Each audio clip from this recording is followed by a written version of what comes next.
мына TikToктон кантип акча табасың, мага дагы үйрөт деп көп жазышат да. Силер ойлойсуңарбы, подписчиги көп болсо эле пулду кырып атат деп. Хрен с маслом.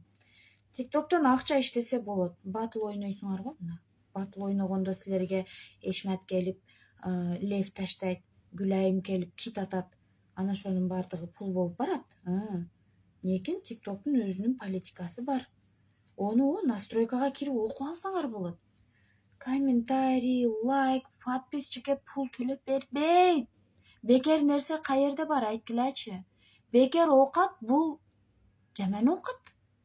Жемейдин кусмайы бар дейт. Неме кыласыңар? Эмгек кылганга жетпейт туугандар. TikTokко чыксам эле раса пулду иштеп байып кетем деп ойлобогула. Мунун дагы түйшүгү бар. Мана мен келлемди оорутуп отуруп ыр жазам, диалектте сүйлөйм, мынандай кылып. Токуймун, бир белелер кылам. Контент да, ар ким өзүгө жараша контенти бар. Ондой болсо, өнөр болсо, пожалуйста, өнөрүң болсо өргө чат дейт. Лекин TikTokко чыксам эле подписчигимди көбөйтүп байып кетем деп ойлобогула.